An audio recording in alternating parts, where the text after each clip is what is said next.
Welcome to the Stable Minded Podcast. I'm your co-host, Bob Griffin, along with Gabby Greco.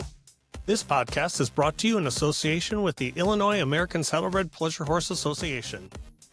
Check us out at iaspha.com. In today's episode, Gabby and I sit down with Lisa Hillmer, who is not only the judge for the IASPA Summer Show, but someone who truly lives and breathes the horse show industry. Lisa owns, trains, and teaches out of her Linden Hill Stables in Kearney, Missouri.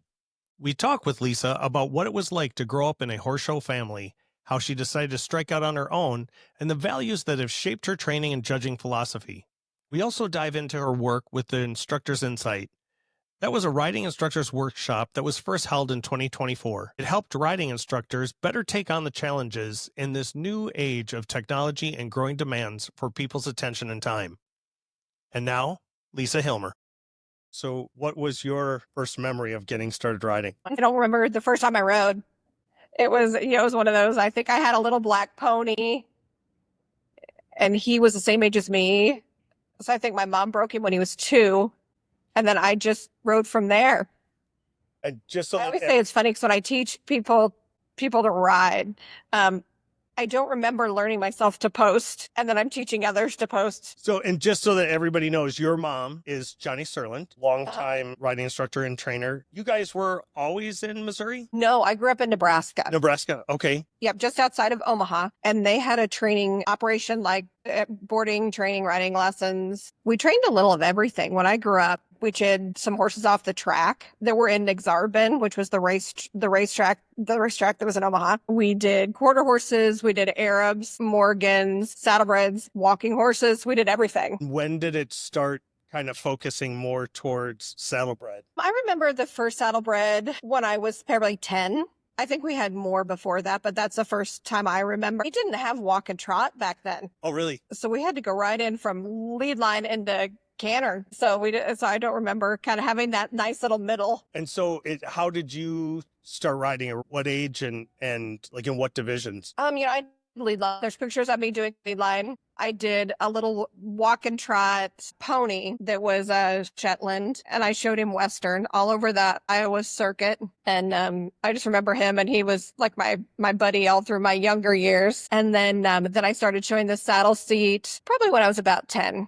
And then went through there and I did equitation. I did gaited riding. There was a horse trainer in Iowa that I spent a summer with, and we did everything there. We did the hunters, we did the Western, we did the gaited. So I got to do lots of all different things when I was a kid. What was it like growing up in that horse business? And then did you feel a pressure to not only participate in showing as a junior exhibitor? And then was there pressure then to kind of follow through in the family business and continue on being a riding instructor and a trainer yourself? No, I think when I was a kid, I just loved growing up with the horses. I didn't know any different. It was fun. All my friends were with it. It was just like what we did. We loaded up every weekend and went to horse shows. We went to one on Friday night, came home, turned around, and went on Saturday night to another one, like a little county fair. And that's how I grew up. It wasn't like it is nowadays where we go to a horse show for a week. We had our probably biggest one we did was Iowa State Fair, and we went for 4 days, and that was a big deal. So it was a little bit of a different thing growing up. And then I decided when I was done with high school that I didn't think I wanted to do horses anymore. It was a long kind of thing, and I thought it was not my choice. And so I decided I was going to go get a degree in something else and get away from horses, which didn't last very long. I did go to Stevens College, so I did have some horses there. I think we all had that, at least tried to break away from it at different times. I think I'm on probably about to start my third midlife crisis, so might try to get away again. But Gabby as well tried to grow up into real life, and somehow we all get sucked back in. What sucked you back in? When I graduated, I did the horses at Stevens. Okay. And I showed, and I loved it and had fun with it. Then when I graduated with a degree in communications, and I decided that I was going to work for a newspaper. So I did that for about 6 months. And my mom kept saying, "Can you come help teach a lesson? I need some help working this colt." Can you just come at night when you're done? And so then as that happened and they started talking about going to horse shows and I wasn't going to be able to go, all of a sudden it was welcome back to the horse business. So I started working for my parents full time and did that for about 4 or 5 years. And then Sunny Sutton in Missouri contacted me and was looking for an assistant. And I decided to maybe break away from the family business and try my own deal. Okay. So I did that. And then in the middle of that, Sunny's business kind of shut down, and I ended up working for Wrapped in Rainbows Farm, which is James Orr and Deborah Orr, and I worked for them for a few years. They had thought that they wanted to start a open boarding training lessons barn. Yeah. And so I was to start that and run that. And I started teaching some lessons, got a pretty good program going. And then they opted to go back to doing a private barn. So at that point is when I decided to not go back home to the family business. Okay. And hung my shingle. So I ended up in Missouri. Okay. Did you stay close enough that a lot of the clients that you had started could come with you? Yes, I was always on the north side of town. So I'm about 20 minutes from downtown Kansas City. And so that's what really put me in the Northland. I lived in the South when I originally came to Kansas City. So when my lessons all ended up being north, I moved north and just ran the program here. It was probably at the time there wasn't anything north. So I was able to see that there was a market here. Okay. And so then you started your own place, and you started that when? I started that in 98, and I rented stalls from several different places for a while, and then ended up growing out of those places that I rented and took the big leap and bought my farm in 2000 in 2000. And then that was the scariest moment of my life. This stable-minded episode is brought to you in part through the support of Sold by Sunday. Are you looking to buy, sell, or promote in the show horse world? Sold by Sunday is your one-stop digital destination for weekly online auctions featuring show horses, equine embryos, stud services, tack, buggies, trailers, and even equine art and collectibles. Or use Show Horse Blast to promote your horse's achievements through their powerful email and social media exposure. Whether you're selling, shopping, or celebrating, Sold by Sunday's got you covered. Go to www.showhorsesales.biz or search Sold by Sunday to get started today. And so what is the general makeup of your clientele? Like, what kind of divisions do you show in? What shows do you travel to? We show in all divisions. I have little kids on up through 70-year-old people that ride. I've always wanted to be that kind of a business. I love the starting of people, bringing them through the program, getting them into the showing, and then seeing where it goes from there. My best clients have been ones that I've started from ground up and went all the way through. And now sometimes their kids are coming back riding. So it's become this whole family thing. I feel terribly old, but I think that's the biggest thing for me that I really enjoy. And so that's created my business to be more of a baseline business, I guess. We do a lot of local shows around Missouri. We go into Illinois, we go into Iowa. Obviously, we've been to Louisville and all the bigger shows, but probably the main part of us is more local. This is the question that I ask too many times and I keep trying to figure it out, but I'll ask it again. Do you have an idea about what is keeping your longtime customers with you? Like, what is the secret to a client that you've started that is still with you decades later and that is I guess not only with you, but staying in the industry? I think the biggest thing for me is it's a family. We start them and we get to know them and we get to know their family and their personalities and they come to Halloween and we go to Christmas parties and it just becomes a big family. And I think having that relationship with these people creates a better atmosphere for having them long term. Is there something in there too that you're doing? I guess as I've been looking at the industry, I'm trying to figure out how to keep people in it longer and interested in it longer or enjoying it longer. And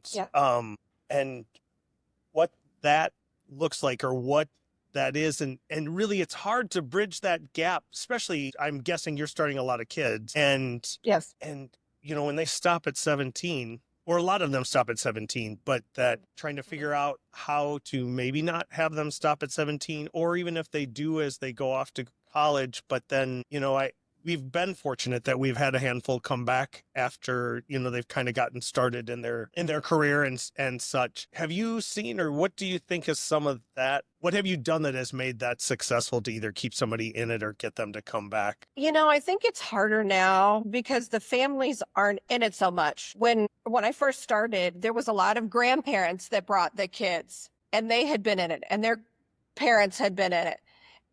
And as the generations that has gone through, those people aren't around as much. And maybe some of those kids have gotten away from it, and then you've missed a generation. So now what is starting these people and trying to start a whole new generation of, why do you love it? Why do you want to keep doing? What are the benefits of it?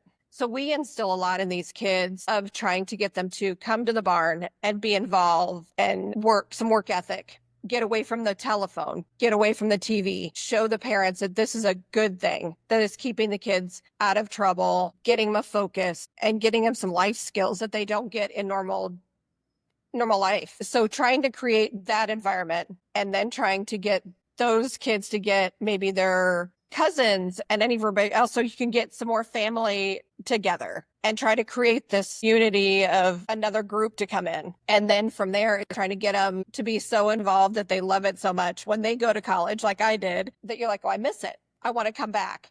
And so when they're in a different state, who can I go ride with? Can I keep riding with somebody else? And then when they get out of school, get a job, can you come back and start again? I don't know. I guess it's just trying to keep an environment that people want to be involved in.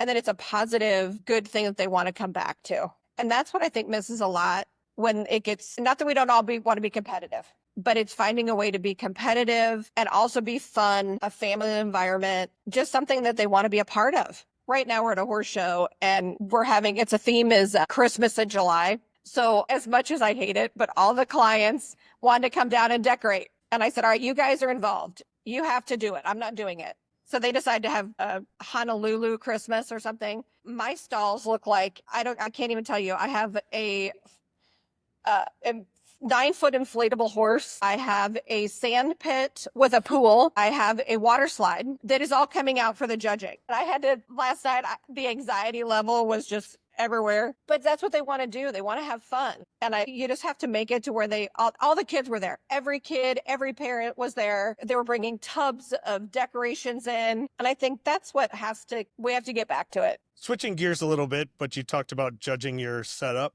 Can we discuss your judging just a little bit? You're going to be judging the IASPA Summer Horse Show here shortly. And what was your journey to becoming a judge? Oh, I've always loved to judge. I did little stuff as a kid. As a teenager, I would do a schooling show or do whatever. And then before I decided to get my license, which was 15, 20 years ago, I decided to do some local shows. I did a lot of your Illinois shows, and that's where I learned to judge. And people gave me opportunities to where I didn't need a license to do it, but I got to learn and do academy and do some smaller shows, which are actually harder than some of the bigger shows. So felt like I got a decent experience there, and then decided to get my judge's card and started out with small R in the saddle seat equitation, hackneys, and then got my large R. And then I ended up getting my large R in Morgan and Friesians. So I do kind of an overall, I can do a little everything. And what are some of your favorite experiences as a judge, or most memorable? Most memorable. I think it's been the judges that I've gotten to judge with on some of the panels. I did the Indianapolis show one year, and we got to do the Dutch harness horses. And that was a whole nother experience, but that was really fun. I just got done judging a Friesian show up in New Hampshire. And again, a whole world.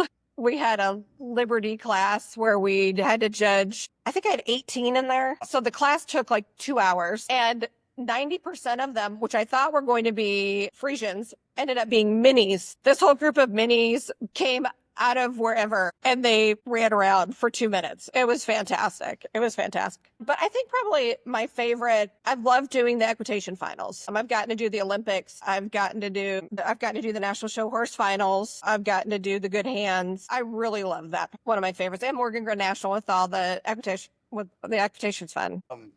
What are some of the benefits that you see from judging that you can take to like integrate into your own business or to teaching?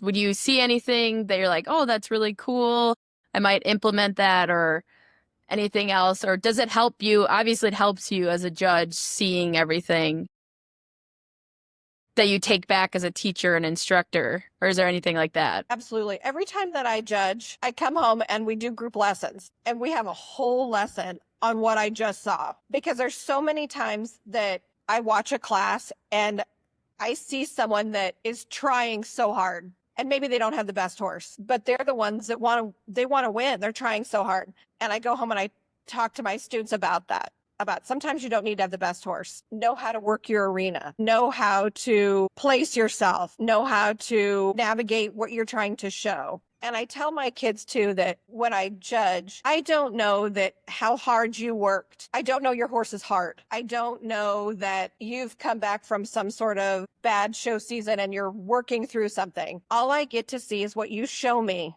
on that one rail, and be someone from the first to the bottom. And sometimes the person that wins it might not be the best horse. It might just be that they showed me the best in front of me at that time. So I try to teach my students a lot about that when I come home. I talk to them a lot about what are things that stood out to me. It could be something in how they came back from having a bad class to all of a sudden working through it. And that means something and holds maybe a little bit more weight later in the week. So I do take a lot away from when I judge and bring it back to my business or my kids. Flipping that a little bit, does it come into your thoughts a little bit as you're judging on shaping the future of our horse industry? I know I just hear a lot of rumblings and every once in a while kind of showing up on social media that like what we're tying and placing is what we want to see or what we want to see in the future. Does that ever come into play in your judging? Are you thinking about that, or maybe in the back of your mind a little bit? I don't know necessarily about looking into the future of a style or something like that. I guess I believe or know what I like or what is interesting to me to watch. And then I try to take that into consideration of how I'm tying the class. I don't like to get into the fad stuff, because I think if we start doing that, we're going to create a problem later. Quotation is probably one that is a little bit that way. All of a sudden you'll see some new thing come out with a way they're wearing their suit, or the way they're maybe all of a sudden some way they're presenting themselves. And I think that if we get too much into that, we're going to create a problem, because it's not going to be uniformed. Us as judges, I take it very seriously. I worry, before I go, I want to make sure that I give the people enough time, that I'm putting them in the right orders when I get done. And after the show, I go home and I think about, oh, should I have done this, or should I have done that? Or I really liked these 3 and I wish I would have had 3 blue ribbons, but I couldn't give 3. I had to do 1, 2, 3. So then I have to step back and try not to drive myself crazy. It's why I don't judge, because I'm crazy enough already, and that just made me crazy. It's I feel there's a lot of pressure to when you want to do it right. And It is. And I'm not good under that kind of pressure. I think it's hard when the people think that us as judges, that we go into it with a preconceived idea, or we know those people, or I'm probably harder on the people that I know or that I'm friends with, because I probably know more about what that person does or that horse. But I take it very seriously and I go into it. I try not to look at who the trainer is on the rail or who the person possibly is riding if it's a performance class, because I want to see what I'm supposed to, not any of the outside things, because I don't want people to think it's unfair. I generally think everybody's trying to do their best job, and they're tying what you see. And even in a ring, Yes. You don't get to see everything. You get to see what is in front of you. And so that's kind of We talk about that too when I come home to my students. I sometimes make them pretend judge. oh, really? So I will have them do a group lesson. I make 1 or 2 kids be the judge, and I put one on one side, one on the other, but they can't turn around. They have to watch one rail. And then at the end, we tie the class and we see how close we are.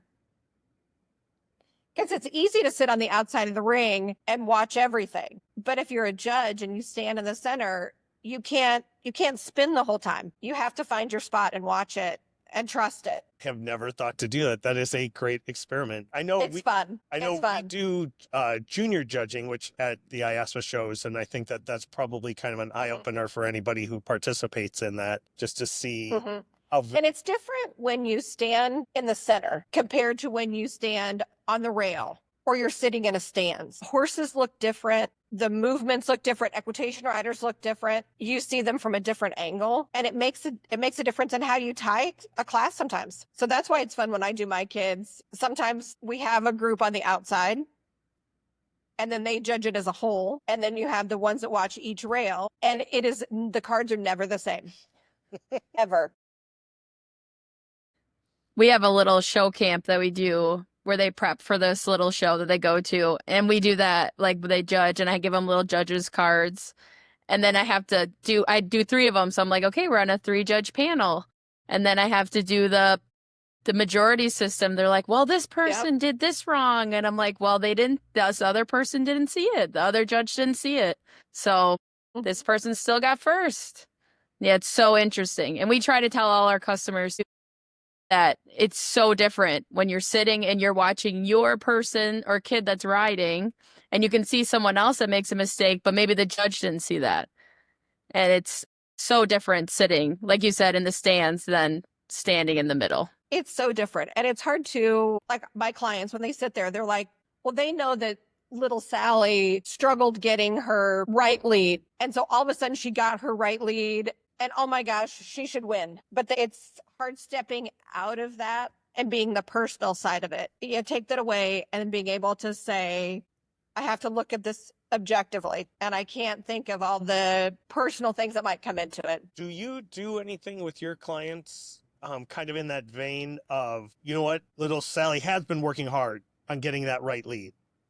And do you set a goal for a rider going in that kind of creates their own personal win that goes beyond blue ribbon? Like if she's trying to get that lead, that somehow they can kind of claim a personal victory, even if it's different than what the class might tie out as. Absolutely, because I tell my people too, the judge has an opinion, and there is always a first and there's always a fifth in the class. So sometimes the ribbon might not justify what we think we've done in the class. So we take out the color of the ribbon. We don't care about it. We obviously want to go do our personal best, but yes, we always have a goal of whatever it is. And if we come away from that class doing what we needed to do, then we've won for that day, no matter whatever the color of the ribbon is. And it can be something as simple as I wanted to make sure I saw the judge see me 3 times in the class. If we've got maybe a shy rider, or it's one of those that they knew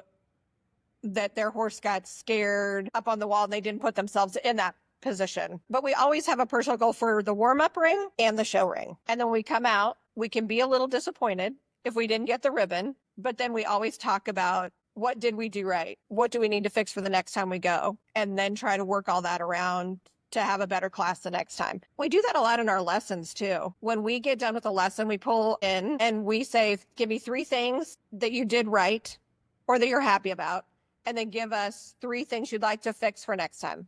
And then that gives us something to work for. And then we also get a little bit into their head of what they think is a problem or what they think is right. And then we can build on those strengths and weaknesses. Does that ever play out? Kind of, I guess I'm always talking about this as like my rider had a great ride for themselves and maybe they got third. But then I kind of remember I've had times that I remember when Whitney Anderson was in 10 and under, and she was pretty strong in our area. I remember one horse show. I mean, she got a talking to all the way back to the barn. She had a blue ribbon hanging on her bridle, but that was not a good ride. It was good enough to win that class, or at least win that class in that judge's eyes, but it did not live up to what I knew she was capable of. And so then even the flip side of what you're talking about kind of came true, is I'm like, that you might be hanging a blue ribbon up on that banner, but we got work to do. Yep. We talk about that a lot too. It's nice to come back and you have the blue ribbon and the photographers taking your pictures and all this stuff. But like you said, that's not going to be okay when you get in the next class with the next group. So we got to talk through that. What do we need to fix? We will get right back to our show. But before we do, I want to clear something up. You don't have to be from Illinois to be a member of the Illinois American Saddlebred Pleasure Horse Association. You don't have to own or show an American Saddlebred Pleasure Horse. Heck, you don't even need to ride. What you do need to do is enjoy and believe in all the ways IASA is sharing and bettering our horse experiences, including this podcast. And if you believe, consider going to iaspha.com and becoming a member, maybe become a sponsor, or like several of our supportive listeners have already done, consider becoming a media partner. We are so excited for the future you are helping us create in our show horse community. And like we say, we do all of this for our members, but we can't do it without them. And now, back to our show. This is going to be I can't figure out a way to transition this very smoothly. So I'm going to take a really hard turn here. And because I really wanted to take an opportunity, as long as I've got you and can talk about this a little bit. 2 springs ago, you put together an instructor's workshop. And first, can you talk to me, like, what did that workshop look like? And why did you decide to take that on? Well, it was a brainchild of a couple people. And after COVID, the lesson programs kind of burst, which was good. But then we had a lot of instructors that were feeling lost because they didn't know what to do or how to keep some of the people in the business, keep the programs growing. So we talked about how could we give back to the community and how could we in the industry, and decided that we wanted to do something to help instructors keep their programs going, make them better, and then have more of an open conversation of what is your issues and what are you having a problem with or what do you need help with, instead of going at it as being, this is how you teach a lesson, this is how you buy a lesson horse. We wanted it to be a little bit more of an open conversation with professionals that have been there and done that. So we decided that we were going to do, it was 3 days, and we came up with a bunch of topics and got a great panel of people that wanted to come. We had Carol Matten, we had Mary Orr, Jimmy and Georgia Morrison. We had Julie Daniels from Arizona, who's fantastic. Joe Cornell came. We had Kristen Cater, Ken Swalla, Missy, myself, Kelly Hulse, and we worked with Stevens College, and they allowed us to use some of their auditoriums, and we were able to do just this open panel of discussions. And what kind of topics did you take on? Oh my gosh, we took so much stuff. We talked about social media. How do you use social media to your benefit? How do you stop it from becoming a problem? If you want to start a program, how do you do it? If you're a young person out of college and you say, I want to be an instructor, where do you get horses? How do you get insurance? How do you set up what you want to charge? How do you work in a market? Just kind of like I talked about when I started, what area of town do you need to be in? Do you want to go to a different state? Do you want to find somewhere that doesn't have any programs? A little bit about branding too, which we thought was kind of interesting. Julie helped us a lot with that. We all have our barn logos or our t-shirts, but how do you get people in social media or out in the World Wide Web to every time your stuff comes up, it looks the same, so that people start to recognize your brand and who are you and what do you want to be? We talked about mental health as instructors and trainers. What do we go through? How do you handle when you get burned out or when you get stressed out? We talked about buying lesson horses and borrowing lesson horses. If you can't afford to buy them, can you borrow them? Can you find different places to find them? We went out to Glendale Stables and we actually taught a few lessons. We did some lunge lessons. We did some talking about group lessons. We talked about a lease program. Carol Matten and Barbie Smith talked about leasing horses and how does that work in a lesson program. I'm rambling a lot, sorry. No. This is exactly what we want to hear. I think the most interesting thing that I pulled away from it was how, I'm not very tech savvy, but how social media can really influence new people and keeping yourself out there, because that's how people get their information. When I first opened up, the internet was barely started. And so I would go hang a flyer up in town. I'd go to the local restaurants and hang them up and do that. And that's how I got clients. People don't do that anymore. If they can't click on something they're going to miss you. And we talked about you have a scheduling app that's easy for people to use where they don't have to talk to you about scheduling lessons. A lot of people in the middle of the night, they start looking for riding lessons, but they don't want to wait till the morning to call to book. So do you start something like that where people can click and book? So we did it. We covered a lot of ground in 3 days. So, what was your goal, or what did you hope would come out of this? And do you think that you achieved it? I think we did. I think everybody really came away from it feeling energized and excited about what they were going to take home and implement. When we had so many people with so many different point of views on our panel that had different kinds of programs, from small programs to giant programs, I think people walked away from it thinking that I can do that, or I can take a piece of that and make it work for me. And like in my program, I took away from it the social media part. So I pay someone right now that does some social media for me every month to keep engaged and to try to keep your name out there in our area. I took away some of the scheduling stuff. There's some apps that work. There's some that don't. It was fun to listen to people who said, well, I tried that and I liked it, but I didn't like this part. Or it worked for me because I had so many. And then being able to kind of pull things away from it that work for everybody. And then I think it was just letting the other instructors know that you weren't alone, and that we made a big point of saying, exchange numbers, exchange emails. If you have a question, if you have a problem, if you need help, don't be scared to call somebody and ask a question or help.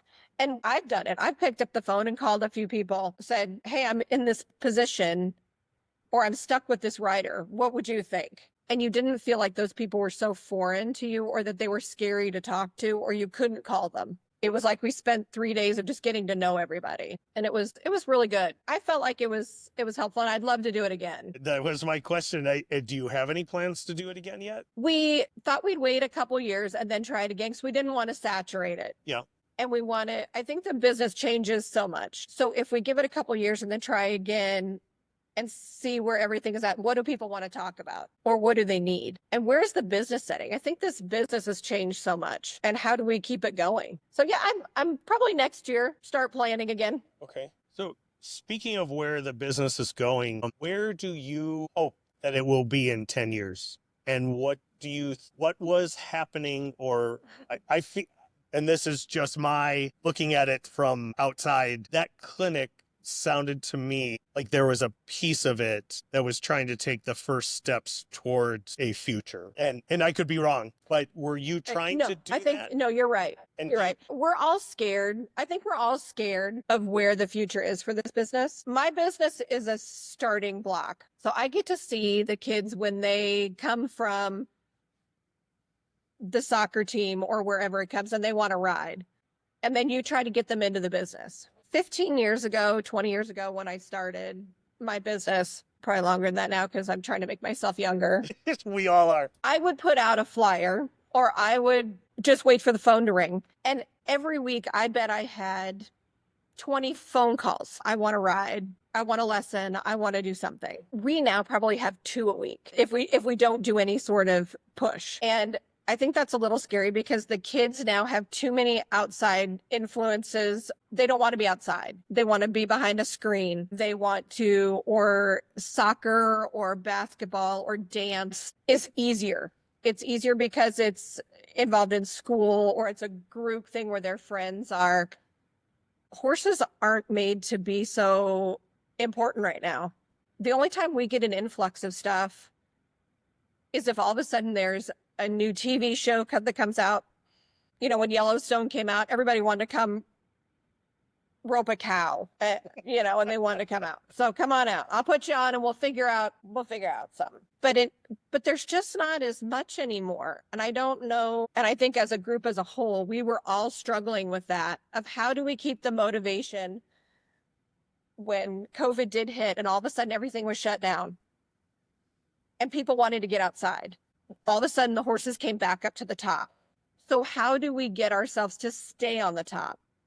And how do we keep getting people in the front door? Because if we don't keep lesson programs going, we don't filter people into the shows become smaller, and then we end up losing them. So we've got to figure out some way so that the lesson programs have to grow, tournament shows have to grow, little B circuit, C circuit shows have to grow in order to get them to the next. If we don't have those bases, the big show's not going to be the big show anymore. So we've got to figure out, and I think that's what this was about. And do you think that growth or that future, does that look like existing programs giving more lessons, or do we need to create more riding instructors, or do we need to do both? 100%. What happens too when the kids come out of school, you don't hear people wanting to necessarily be an instructor. They don't want to be an instructor. So if you don't have instructors, who's going to teach? How are you going to get people in the door? Because some of our big trainers, or if they don't have a lesson program, where are the clients coming from? Where are people coming to buy the horses, buy the suits, buy the saddles, buy the pictures of the shows? We've got to be able to get people in the door. And the programs are the baseline of everything. Do you see or have an idea of what? I sometimes feel like a riding instructor doesn't get to sit in the same position of, like a horse trainer that's at Louisville and winning everything, or even, even a riding instructor that's got kids in the finals all the time, that if you're in the trenches and you're teaching lessons week after week after week. And we discussed this a little bit with Jolene Galvin a little bit, that's trying to, I don't know what we need to do. If we need to elevate that, it's so important, except for it seems to maybe not get are not made to be glamorous. It's one of those, I think that's what deters some of the kids from wanting to become an instructor. Because no, you don't see them running in the ring at Louisville. You don't see their pictures in the magazine, but they're the ones that started those kids up, down, running around, sweating at night. And we have to do our lessons from 3:30 till 8 or 9 o'clock at night. And we don't get to go work horses from, 7 in the morning till 3. And then you have our evenings. We go train our horses in the morning, and then we maybe get to have a minute to take a drink, and then we go on to teaching lessons all night. And it's a different, and you have to teach weekends. And so it's a different life, and it's hard. But I think that's trying to encourage people. A little bit of the program that we did here was just trying to get people encouraged that what we're doing is good. And you can make a living by teaching lessons. You don't necessarily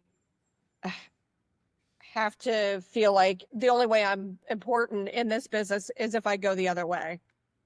And I don't teach. Gabby, this is the part I love about having Gabby on the show with me, because she's far less skeptical than I am. But I know that you're doing a lot of teaching, and I know you go to shows and do that as well. But she kills herself. She does kill herself. Yeah. And I've watched her kill her. I've seen her.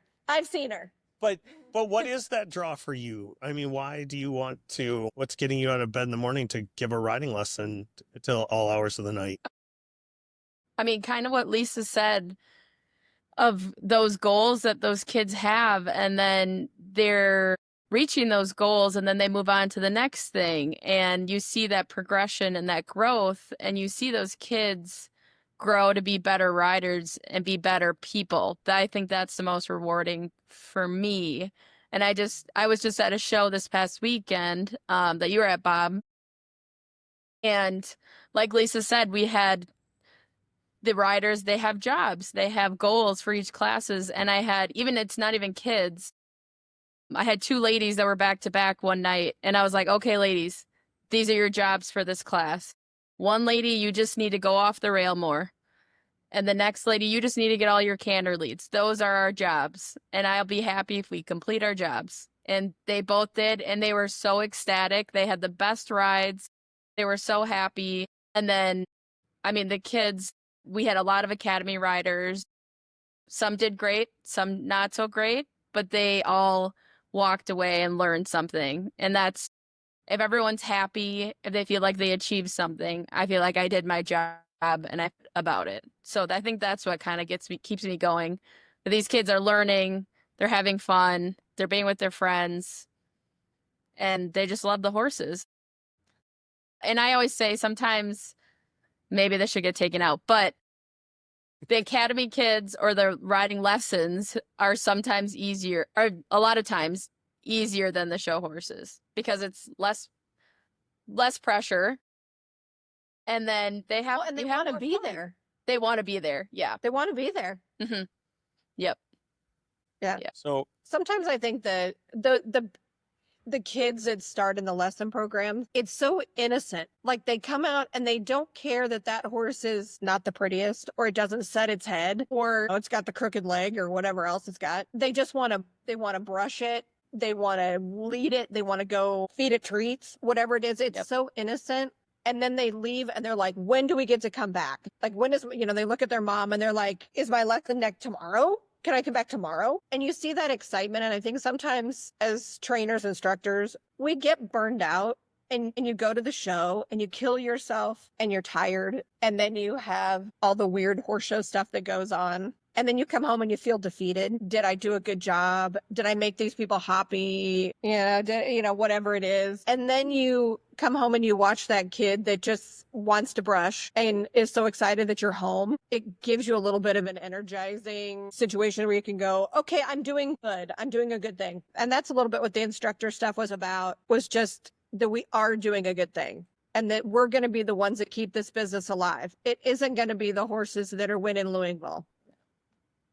It's not going to be that. Because if we don't have the riding programs and we don't create the riders, there will be no more of that. Or it's going to be about 10 people.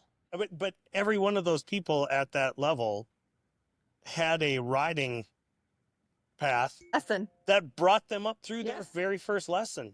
And they had. And I think sometimes it gets a little distorted, especially for new people coming into the business, like instructors or kids coming out of college or whatever it is, that they see that and they don't realize that those kids had to start with someone else, and they had to start in the ground level, learning where to put their hands, how to pose. And they had to be taught by someone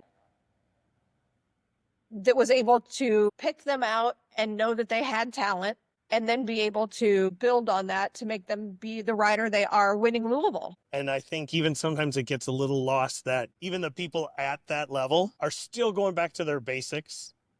And we just talked to Izzy Fisher. And I think Izzy Fisher, with all the success she's had. I made all my kids listen to that podcast. I sent it all to them. Oh, she was fantastic. I said, you will all listen to this and we're going to talk about it. But I think Izzy Fisher is still getting yelled at to get her leg back. Like, yep. It's that thing you heard in your first riding lesson. Exactly. You're also going to hear in your 10,000th lesson. And after you've won a national final or 3 national finals or a bushel basket of blue ribbons, there's still work to be done. And it continues to take a lot of work to stay at that. So just kind of wrapping this up. 2 questions, I guess 2 pieces here. What kind of things would you put in place if you could be the ruler of all equine industry? What would you put in place to help us stabilize and grow and maintain our industry? I think we somehow have to find a way to promote our breed, our style of riding into the masses, and to make it become something that isn't so foreign. I think sometimes our breed and our style of riding is put into a small little box over here. And when people think about horses in general, they don't think about saddle seats or saddlebred. They think of, I want to barrel race. I want to jump. I want to go to Yellowstone. I want to go to Yellowstone. I want to go round up cows. But no one knows what we do. And I'm a firm believer. I mean, I love the saddlebred. If I had one trail horse, it'd be a saddlebred. Because I wouldn't care. I just think they're cool and I love them. And I want everybody to be able to enjoy that. But I think that is the hardest block that I find in teaching and having the program, is when people call and they say they want to ride. And you say, well, I teach saddle seat. They say, I don't want to do that. I want to barrel race. So what I have to do is find some way to say that, well, I teach Western. I teach hunt seat.